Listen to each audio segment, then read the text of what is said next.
Hey, Holly and Steve, it's Randall. I just decided I was going to come out here to Thunderbird Terrace and show you the house and do a little video walkthrough tonight so we could see if it's something of interest and if we should do a FaceTime tomorrow and really take a look at it. So here it is. I'm going to put a little video together and tell you what I think. Here you go. So the entry's really nice. I mean, it's typical mid-century, but you do have all of this grassy lawn area, and the property line goes all the way to those 3 palm trees. And then you've got this conifer here that just look kind of, they look nice. They could be thinned and shaped better. But it is nice. And here's this crazy, amazing, beautiful stone wall. This tree, I don't know what tree that is, but it's a little close to the side of the home. It's not touching, but if it sways at all, I don't know. It's probably fine, but I wouldn't have planted it there. Then you have this big driveway, 2-car garage plus golf cart garage, but the lot is just really big. But you're on the end of Thunderbird Terrace, and I think that's Sunrise there. So coming in, you have this nice garden entrance to the front door, but everything is just way overgrown. But it could be really nice. It's very mid-century to have this garden entrance. Everything looks kind of unpainted and stained. There's some, I'm not sure why it's not rust coming down from the nails. It's almost like there was paint. The nail heads were painted. I'm not clear on what that is. But here's more of that stacked stone wall. It's really beautiful. So here's the garage. We've got 2-car plus golf cart garage, but built-in storage there. That's about almost 4 feet deep. And then this again is another 4-foot deep cabinet. And there's a space for a workbench back here. Assume that that's cooling ductwork there and the furnace in there. Here's a 1976 Schwinn workout stationary bike, which is pretty cool. Yeah, this all looks good. Popcorn ceiling in here. So the fact that this is all sheetrocked and insulated is a good sign, because you know, it'd be cheaper not to do that. So I like to see those things that the original build had some expensive components, like this built-in cabinetry, and back here built in. So that shows a level of detail at the time it was built. This slab looks good and isn't cracked, which is very unusual. Most slabs that are 40 years old have some cracks.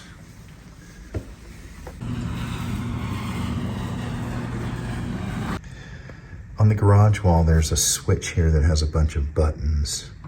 So I don't know if that's low voltage wiring switching. It could be. The garage door, here is the mystery wine cellar in here, where you can shower and shampoo and have some Prosecco all at once. This looks absolutely pristine, like it's never ever been used. This is a 1977 house, but this is a powder that's for guests, and they never used it evidently because it all looks unused. But it's pretty glam. Check it out. That's cool. Those are actually kind of nice, those lights.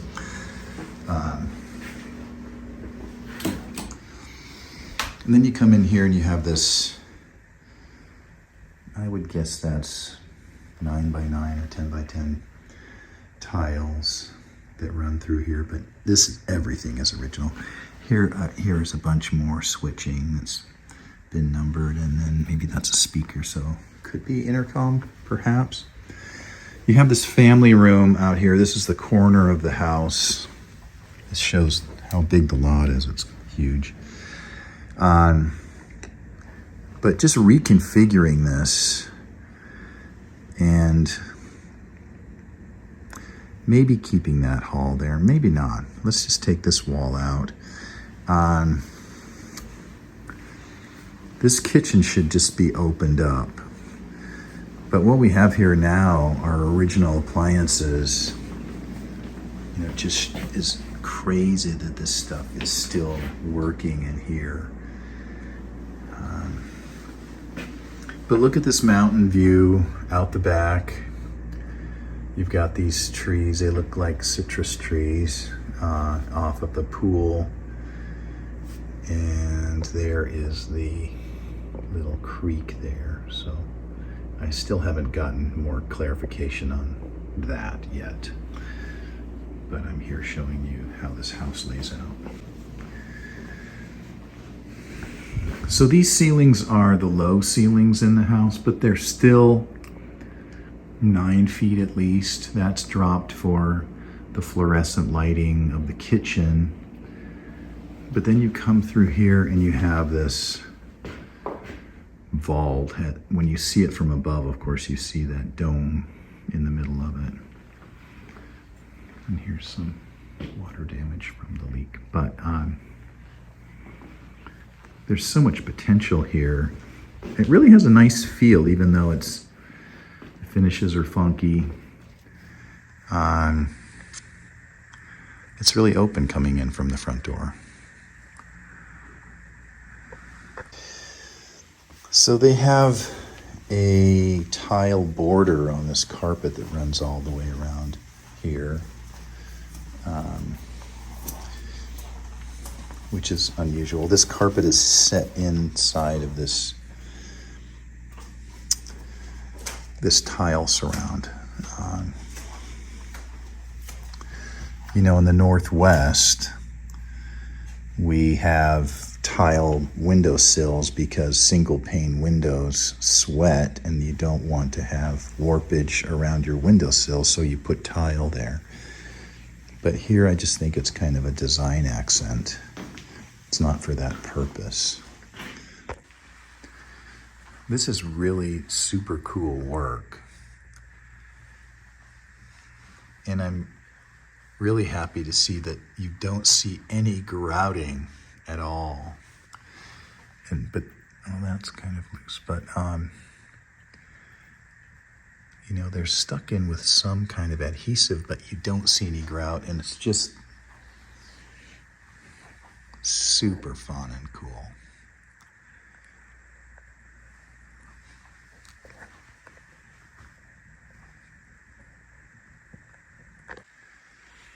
So coming through this striped Candyland hallway, you come into the master. So this also has this vaulted ceiling, which must be 12 to 14 feet. We have a closet here. Very kind of shallow, but it has a closet system in it. Here's the slider out to the pool. Mountain views. And then this crazy bed. It's hilarious. So a large master. Then we have a drop ceiling here so we can have some cans. And then a good footprint for a bath. You know, you're going to tear all this out anyway. But there's a water closet with bidet, bathtub, dual vanity, but they put them really close together.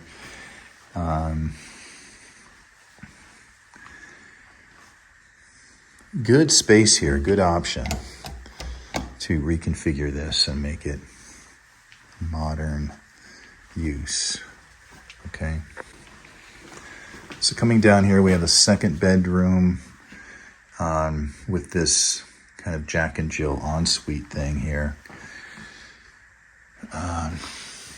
There are no cans, lights in here. It's a pretty big bedroom, and the closet's really small, but it's a walk-in closet. So here what I think has happened is that people were using this bathroom in the hallway as the guest bath and not using the one by the garage, because it's a little awkward to go down that hall towards the garage when you're a guest. So we have the master there. We have the second bedroom here. We've got this 3/4 bath. And then there's another bedroom here that has an ensuite bath. It's pretty small. And a walk-in closet here.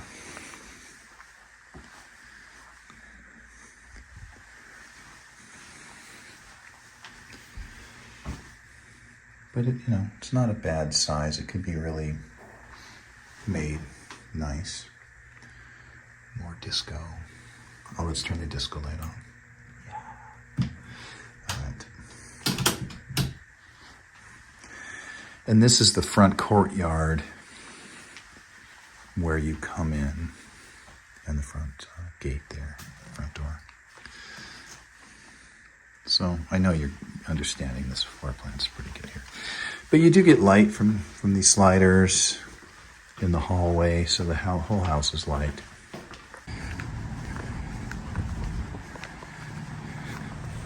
Grapefruit.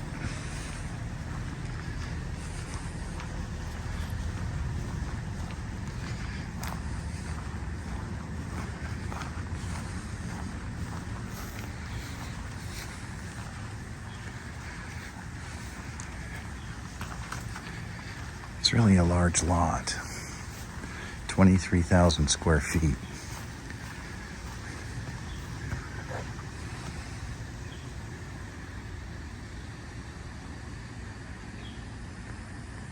You got these cacti that are 35 feet tall.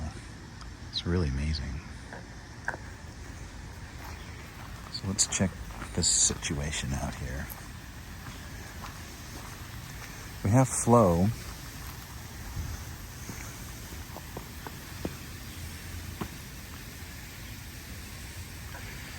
I was wondering what that noise was. It's just the neighbor watering.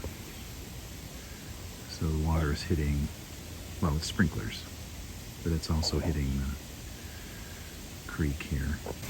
This is a concrete channel. The sides are concrete.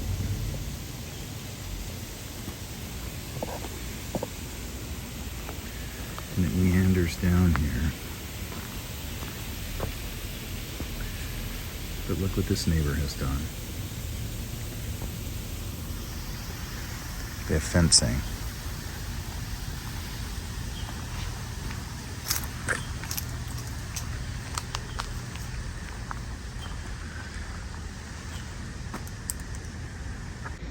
This is a nice deep pool. It must be about 10 feet deep here at the deep end. And it's long enough for swimming laps. But I think it needs to be resurfaced. The decking looks nice, in good condition. I think you can definitely dive into the pool from the deep end. And here's your mountain view, citrus grove, cacti, and again, some of these conifers.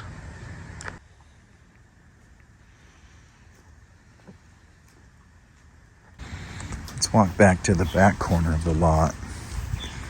This is real grass. Again, you've got this creek running through here, and it does have a little babbling brook sound. Oh, there's a little waterfall here. And there also. So you're going to have this sound in the backyard over in this corner all the time.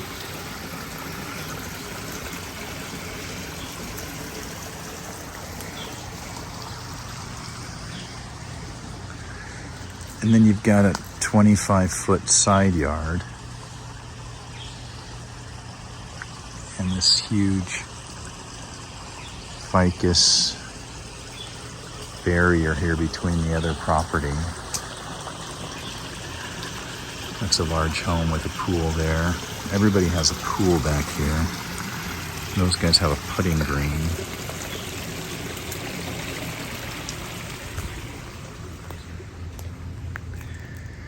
You know, it's a lot of large trees here. This, whatever this thing is huge, and that should be thinned. That grows right out of the side of the pond.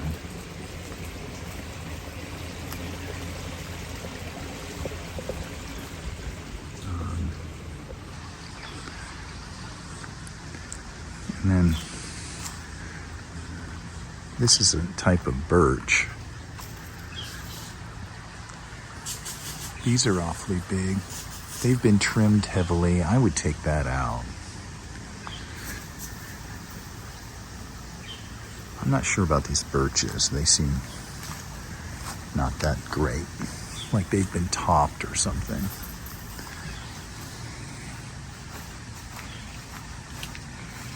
But it's just a huge private lot. The house is nice. It has a good feel. It just needs every surface touched. Here we've got some dry rot, so let's talk about that, what caused that. And I'll show you what caused it. That thing up there in the sky. This is west facing, and it's just been battered for all these years, and there's just no sign of any kind of maintenance or updates on the outside at all. Everything's original. You know, this tile just gets to be 120 degrees and the ground's just over it. Can't last 40 years. But the siding looks good, you know, other than that. I mean, wood's gonna crack. What can you do? Can't do anything about it, you just replace it. But all this stucco and everything looks good. More wood components that have rotted. Again, west facing. Everything's typical. I think it's cool. I think I can see it after you guys get done with it.